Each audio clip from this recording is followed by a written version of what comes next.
Meyrier explicita que diferenciar a pedagogia é oferecer a cada um os meios de apropriar-se dos saberes, respeitando suas necessidades específicas e acompanhando o melhor possível em sua trajetória de aprendizagem. Face a esta exigente responsabilidade, os professores têm um imenso desafio de tratar a diversidade no que diz respeito a diferentes dimensões, seja nos âmbitos cognitivos, afetivos ou sociais. Para esse pesquisador, então, é preciso encontrar uma forma de reduzir e de tratar a diversidade de maneira aceitável, tal como ocorre nos reagrupamentos temporários de necessidades específicas. Esses agrupamentos continuam sendo um meio de reconhecer cada um em sua especificidade e, ao mesmo tempo, de tratar, reduzindo-a a uma diversidade sobre a qual o professor, de outro modo, não teria controle.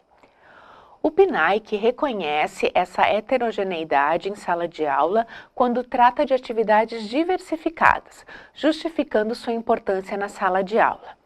Há necessidade de propor atividades diversificadas em um mesmo tempo para grupos diferentes, exatamente para atender à diversidade de conhecimentos dos alunos. Como já discutimos em outra ocasião, essa abordagem exige que o professor conheça seus alunos e os saberes de cada um. E não insistimos nisso para defender a individualização do ensino, até porque seria impraticável considerando a organização do que entendemos hoje por escola, mas para identificar repertórios de conhecimentos partilhados por um determinado conjunto de crianças. Assim, podemos nos inspirar nesses pressupostos socio-interacionistas para que a ação docente funcione como um suporte direcionado ao possibilitar subsídios comuns para o avanço das aprendizagens de um grupo de alunos que comunga certos conhecimentos, enquanto um outro coletivo de crianças da mesma turma precisará de apoios e desafios que mobilizem estratégias cognitivas diferentes. Nos dirigindo às propostas didáticas desta sessão, iniciamos com o rol de alguns direitos de aprendizagem em relação à leitura que veremos em operação a seguir. Ler textos, poemas, canções, tirinhas, textos de tradição oral, entre outros, com autonomia. Localizar informações explícitas em textos de diferentes gêneros, temáticas, lidos com autonomia. Estabelecer relações lógicas entre partes de textos de diferentes gêneros e temáticas, igualmente lidos com autonomia. Relacionar textos verbais e não verbais, construindo sentidos. Dominar as correspondências entre letras ou grupos de letras e seu valor sonoro, de modo a ler palavras.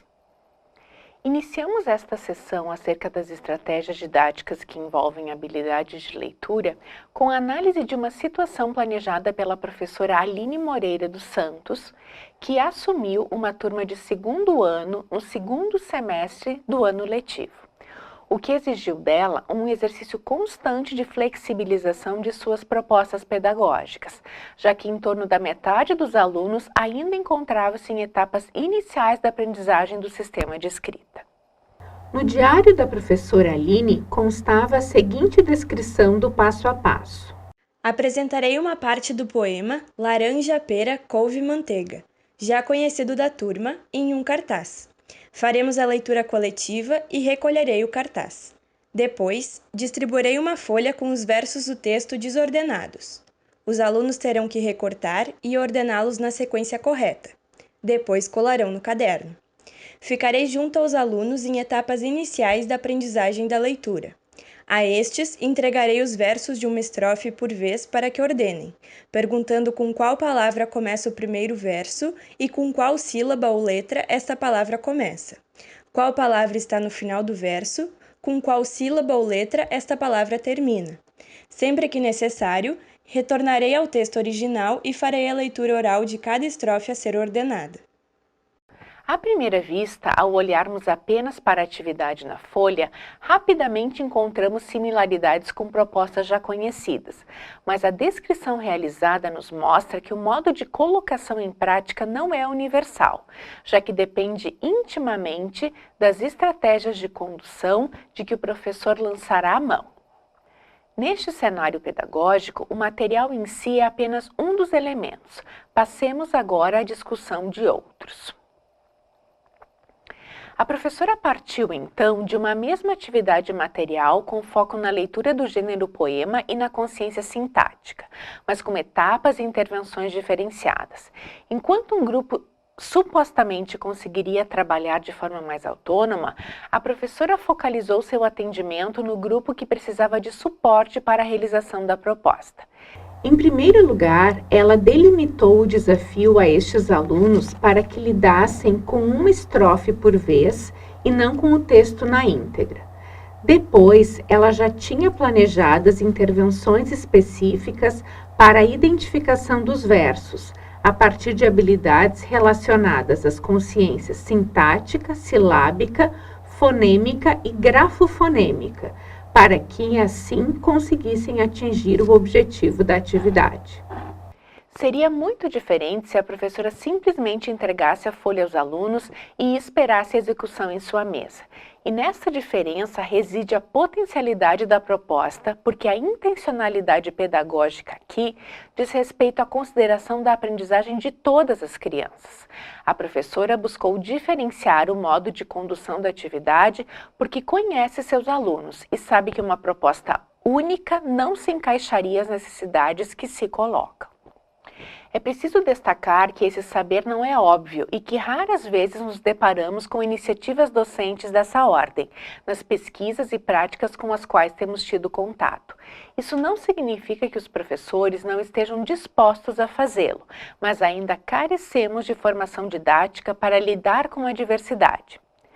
O PNAEC tem investido nessa formação porque reconhece que a heterogeneidade de conhecimentos dos alunos precisa ser considerada como um fenômeno inerente à ação docente e, para tanto, prevê diferentes formas de o professor atuar em sala de aula e de organizar sua turma. Este excerto de uma reflexão semanal presente no diário de classe da professora Aline ilustra bem a importância de as crianças experienciarem o sucesso, de sentirem-se capazes de efetivamente aprender, diante de recorrentes insucessos escolares que supostamente vivenciam. Percebi que esses alunos estavam entusiasmados, pois conseguiam também realizar as atividades ao mesmo tempo em que os outros alunos. Se interessavam em tirar as dúvidas e me solicitavam que corrigisse, colocando certo de caneta em seus cadernos. Estes alunos que eram acostumados a copiarem a resposta em suas folhas ou ficavam com a atividade incompleta, diziam: "Terminei, show, prof, consegui sozinho, me pergunta porque agora eu sei."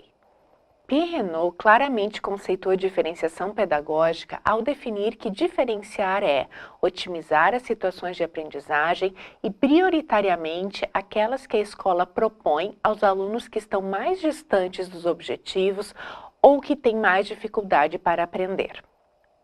É organizar as interações e as atividades de modo que cada aluno seja colocado constantemente ou, no mínimo, com muita frequência, diante de situações didáticas mais fecundas para ele. É, igualmente, favorecer os desfavorecidos, de forma ativa, explícita e legítima, em nome da igualdade de oportunidades. Essas definições comungam o princípio tão caro para Pierre Renaud, nomeado de discriminação positiva, sendo esclarecedora a ideia de que justiça não consiste em igualdade de tratamento, mas em uma discriminação positiva e no trabalho prioritário com os alunos em dificuldade. Para essa diferenciação pedagógica, o pesquisador explicita que a observação é a ferramenta de base, fundamentando as decisões do professor e a regulação das intervenções. Essa observação deverá ser formativa, tendo em vista auxiliar o aluno a progredir para atingir os objetivos propostos. Situações, então, em que houve o planejamento na tentativa de incluir ao máximo todas as crianças nas propostas, ajustando o ensino às diferentes aprendizagens, serão apresentadas a seguir. A professora Pamela Azevedo realizou estágio em uma turma de segundo ano na qual havia grande variação em relação aos níveis de leitura e de compreensão do sistema de escrita.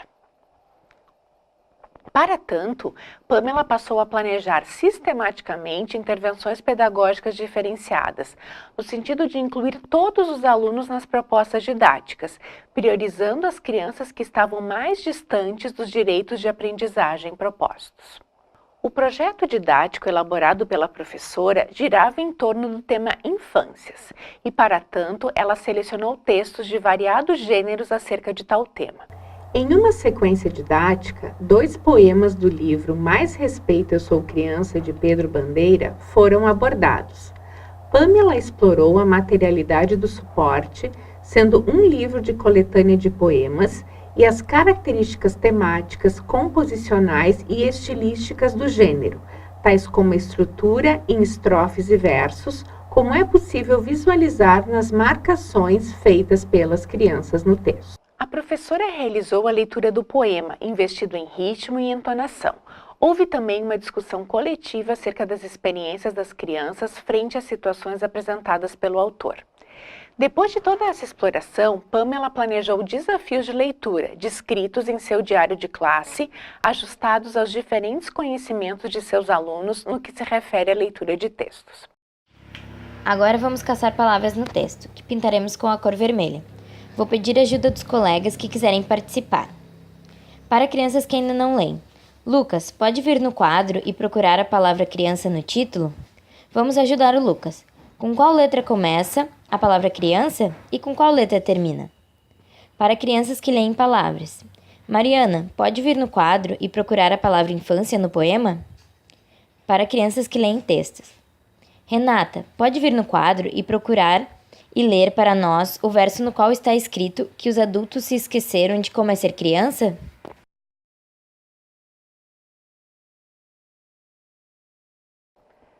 Pamela teve sensibilidade para propor perguntas que desafiaram os alunos e que ela sabia que seriam capazes de respondê-las, ainda que com o auxílio de colegas, como no caso de Lucas, não colocando as crianças em uma situação desconfortável perante a turma, mas, ao contrário, valorizando seus saberes frente ao grupo. Houve aqui, então, perguntas diferenciadas e direcionadas à inclusão dos alunos. Há muitas possibilidades para ajustar o ensino na sala de aula e direcionar propostas a determinado grupo de alunos, o que exige flexibilidade dos professores e capacidade de produção e diversificação de estratégias didáticas. Vamos agora discutir alternativas adotadas em outra turma de segundo ano. A professora Thalita Barsky Pedroso, após a contação da história Peter Pan, propôs uma atividade de leitura em que os alunos precisariam relacionar imagem e escrita. No seu diário de classe constava a seguinte descrição: será entregue aos alunos uma folha na qual terão, de um lado, os personagens da história e, de outro, seus nomes. Os alunos em etapas iniciais de leitura deverão ligar o personagem ao seu nome. Para os outros alunos, será entregue uma folha com a imagem dos personagens e, do outro lado, uma frase com suas características. Eles deverão ligar o personagem à sua característica.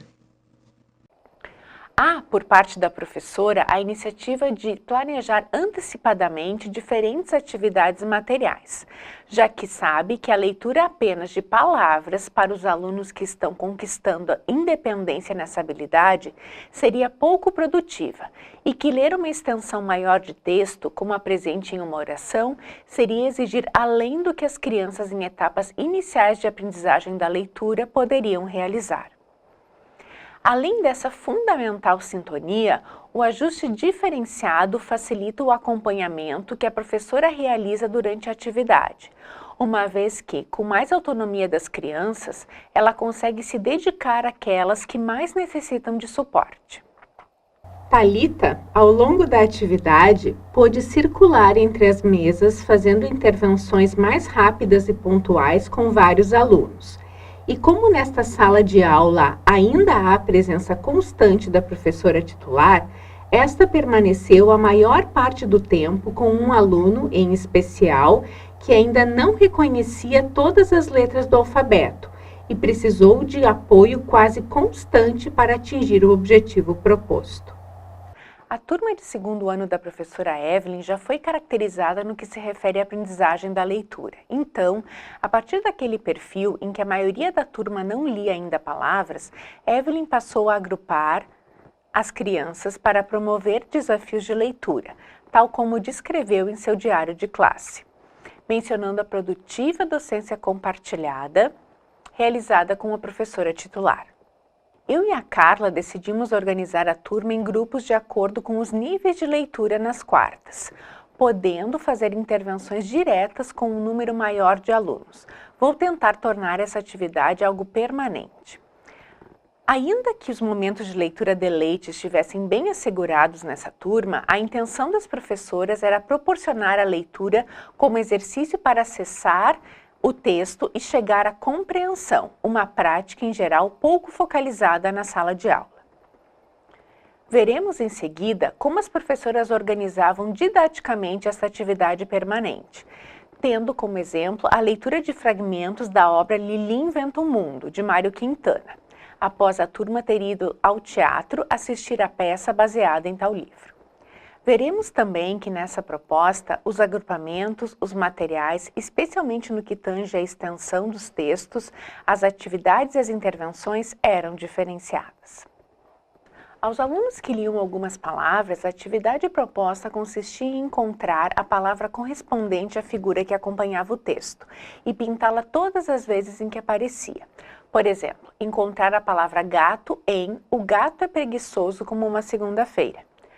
Para tanto, as crianças poderiam utilizar diferentes estratégias de leitura, tais como o reconhecimento via leitura lexical, sendo a palavra acessada em seus repertórios de palavras conhecidas e, portanto, reconhecida de memória. Também poderiam se utilizar de letras índice, como reconhecimento do G inicial em gato, para, por exclusão, selecionar a única palavra da frase com essa característica.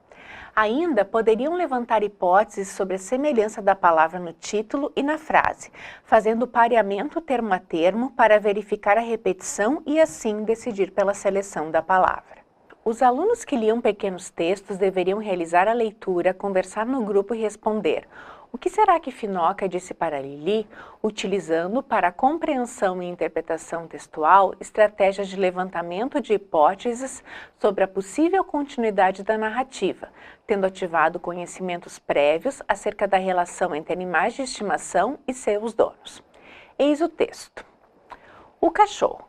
Do quarto próximo, chega a voz irritada da arrumadeira. Meu Deus, a gente mal estende a cama e já vem esse cachorro deitar em cima. Salta daí para fora. E Lili, muito formalizada. Finoca, o cachorro tem nome. Aos alunos que liam textos longos com uma autonomia na letra maiúscula e na minúscula, foi proposto realizar a leitura, conversar no grupo e pintar as palavras que rimassem entre si. Por meio da discussão sobre o texto, mediada pelas professoras, e da identificação das rimas, as características temáticas, composicionais e estilísticas do gênero poema puderam ser exploradas. Nota-se nesses últimos textos a diferença significativa da extensão em relação aos do primeiro e do segundo grupo, exigindo das crianças uma expressiva autonomia na leitura. Em uma reflexão semanal, a professora Evelyn analisou as potencialidades dos agrupamentos para a leitura como uma atividade permanente em sua docência. Outro aspecto que me ajudou a contornar as dificuldades foi a percepção dos avanços das crianças. Ainda que com imprevistos nos planejamentos e remanejo das atividades, os alunos e as alunas da turma demonstraram grandes avanços em suas aprendizagens, principalmente no que diz respeito à leitura.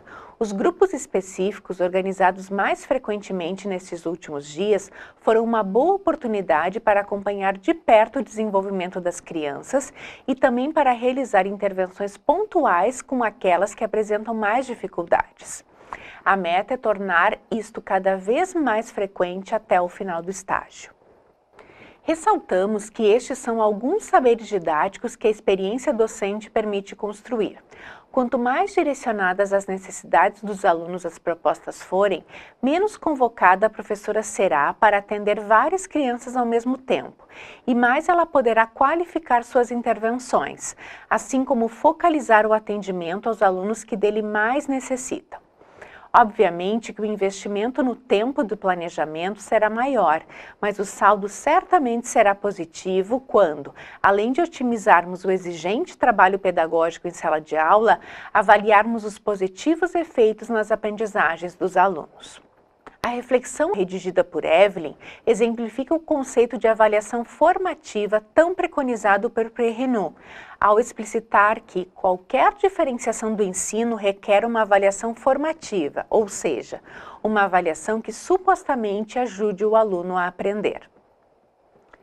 E acrescenta que tal avaliação situa-se em uma perspectiva pragmática, inscreve-se na relação diária entre o professor e seus alunos, e seu objetivo é auxiliar cada um a aprender.